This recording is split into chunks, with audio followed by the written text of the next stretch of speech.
C P ഐയുടെ ഒരു നിലനിൽപ്പ് എക്സിസ്റ്റൻസ് എന്ന് പറയുന്നത് തന്നെ സി പി എമ്മിനെ വിമർശിക്കുക എന്നുള്ളതാണ്. സി പി എമ്മിനെ വിമർശിക്കാതെ സി പി ഐക്ക് ഒരു റോളില്ല. അതിൻ്റെ കാരണം എന്ന് വെച്ചാൽ രണ്ടും ഒരേ സ്വഭാവമുള്ള ഒരേ ഐഡിയോളജികളുണ്ട് പാർട്ടികൾ.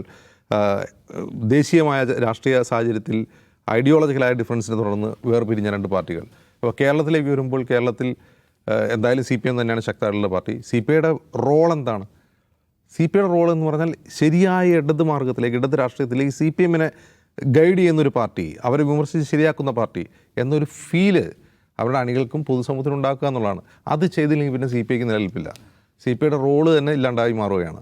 ആ ഒരു അവസ്ഥയിലേക്കാണ് സി പി ഐ ഇപ്പോൾ പോയിക്കൊണ്ടിരിക്കുന്നത്. ഇപ്പോൾ ഇന്നലെ ബിനോയ് വിശ്വം പറഞ്ഞത്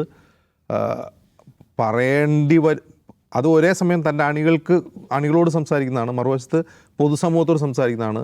അതിനിടെ മുഖ്യമന്ത്രിയോടും പറയുകയാണ്, ഞാൻ ഒന്നും പറയുന്നില്ല കേട്ടോ, എന്നാൽ ഞങ്ങളുടെ നിലപാട് ഇതാണ് കേട്ടോ എന്നൊക്കെ പറഞ്ഞ് അവിടെ ഇവിടെയും തൊടാതെ പറയുകയാണ്. ഇന്ന് തന്നെ പറഞ്ഞിട്ടില്ല, ഞാൻ പറഞ്ഞതും വി ശിവൻകുട്ടി പറഞ്ഞതും ഒന്ന് തന്നെയാണ് എന്നാണ് പറയുന്നത്. അപ്പോൾ അതിനർത്ഥം മുഖ്യമന്ത്രിയെ ഈ ഘട്ടത്തിൽ വിമർശിക്കാനോ അല്ലെങ്കിൽ സി പി എമ്മിനെ ശരിയായ ഇടത് രാഷ്ട്രീയം പറഞ്ഞ് ശരിയാക്കാനോ അല്ലെങ്കിൽ ആ കാണിച്ചത് ടി വീണ നടത്തിയത് അഴിമതിയാണെന്ന് പറയാനൊന്നും തൽക്കാലം സി പി ഐ സന്നദ്ധമല്ല.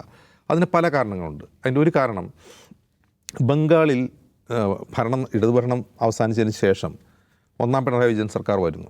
അപ്പോൾ ഈ ഒന്നാം പിണറായി വിജയൻ സർക്കാർ വരുമ്പോഴുള്ളൊരു കാര്യം എന്ന് വെച്ചാൽ ഇന്ത്യയിലെ ഒരേ ഒരു കമ്മ്യൂണിസ്റ്റ് മന്ത്രിസഭയാണ്, ഇടത് പാർട്ടികൾ ഭരിക്കുന്ന അല്ലെങ്കിൽ സി പി എം ഭരിക്കുന്ന ഒരേ ഒരു കമ്മ്യൂണിസ്റ്റ് മന്ത്രിസഭയാണ്.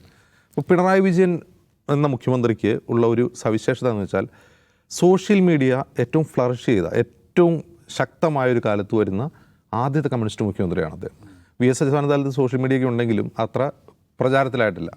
അപ്പോൾ സോഷ്യൽ മീഡിയ കാലത്ത് ഒരു കമ്മ്യൂണിസ്റ്റ് മന്ത്രിസഭ, ഒരു കമ്മ്യൂണിസ്റ്റ് മുഖ്യമന്ത്രി എത്രമാത്രം ഓഡിറ്റ് ചെയ്യപ്പെടും എന്നതിനുള്ള നല്ല ഉദാഹരണമാണ് ഒന്നാം പിണറായി വിജയൻ സർക്കാർ. അപ്പോൾ ഒന്നാം പിണറായി വിജയൻ സർക്കാരിൻ്റെ കാലത്ത് ഇപ്പോൾ ഈ വിയോജിപ്പോടെ ഇടതുപക്ഷം എന്നൊക്കെ പറയുന്ന ആളുകളുണ്ടല്ലോ, ഒരേ സമയം കമ്മ്യൂണിസ്റ്റ് പാർട്ടിയെയും എൽ ഡി എഫ് സർക്കാരിനെയും വിമർശിക്കുകയും വോട്ട് ചെയ്യുമ്പോൾ ആ മുന്നണിക്ക് തന്നെ വോട്ട് ചെയ്യുന്ന ധാരാളം ആളുകളുണ്ട്. അവർ പൊതുവെ ലെഫ്റ്റ് ലിബറലുകൾ എന്നാണ് പാർട്ടി പ്രവർത്തകർ അവരെ ആക്ഷേപിക്കുകയോ കളിയാക്കുകയോ ചെയ്യാറുള്ളത്. ലിബറലുകൾ എന്നാണ് പറയുക. അതായത് പാർട്ടിയെ വിമർശിക്കും, അതേസമയം പാർട്ടിക്ക് വോട്ടും ചെയ്യും. അങ്ങനത്തെ ആളുകളാണ്. ഇത്തരം ആളുകൾ ധാരാളമായി ഒന്നാം പിണറായി വിജയൻ സർക്കാർ നന്നായി ഓഡിറ്റ് ചെയ്തിരുന്നു. അങ്ങനെ ഇരുന്ന് ഒരുപാട് പേരെ നമുക്ക് തന്നെ വ്യക്തിപരമായിട്ട് അറിയാം. പാർട്ടിയെയും മുന്നണിയെയും മുഖ്യമന്ത്രിയെയും ഒക്കെ അതിനിശ്ചിതമായി വിമർശിക്കുന്ന, നയങ്ങളെ വിമർശിക്കുന്ന ആളുകൾ അതേസമയം വോട്ട് ചെയ്യുന്നത് എൽ ഡി എഫിനായിരിക്കുകയും ചെയ്യും. ഈ ആളുകൾ ഒരു 3-4 വർഷത്തിനുള്ളിൽ വളരെ പെട്ടെന്ന് സൈലൻ്റായി. ആ സൈലൻ്റ് ആവാനുള്ള ഒരു കാരണം, പ്രത്യക്ഷത്തിൽ അനീതി എന്ന് തോന്നുന്ന ഒരു കാര്യം ഇടത് സർക്കാരിൽ നിന്നുണ്ടായാൽ പോലും തൽക്കാലം നമ്മൾ അവരെ വിമർശിക്കേണ്ടതില്ല എന്നൊരു നിലപാടിലേക്ക് ഇത്തരം ആളുകളെത്തി. ആ ആളുകളുടെ നിലപാടിലേക്ക് സി പി ഐ എത്തിച്ചേരുകയാണ് ഇപ്പോൾ ചെയ്യുന്നത്. കാരണം ഇപ്പോൾ ഈ പാർട്ടിയെ വിമർശിച്ച് നന്നാക്കുക, സർക്കാരിനെ വിമർശിച്ച് നന്നാക്കുക എന്നുള്ളതല്ല നമ്മുടെ അടിയന്തര ദൗത്യം. അങ്ങനെ ചെയ്തു കഴിഞ്ഞാൽ അത് പാർട്ടിക്കും മുന്നണിക്കും സർക്കാരിനും ദോഷകരമായാണ് ഭവിക്കുക. ഇത് തകർന്നു കഴിഞ്ഞാൽ, ഈ മുന്നണി സംവിധാനം, ഈ പാർട്ടികൾ ദുർബലമായി കഴിഞ്ഞാൽ, അല്ലെങ്കിൽ സർക്കാർ അധികാരത്തിൽ നിന്ന് പോയി കഴിഞ്ഞാൽ തിരിച്ചു വരിക വളരെ പ്രയാസമാണ്.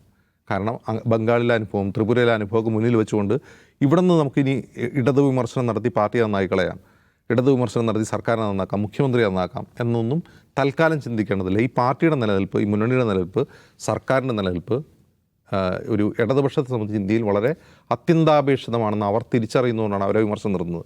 ആ നിലപാടിലേക്ക് സി പി എം എത്തിയിരിക്കുകയാണ്.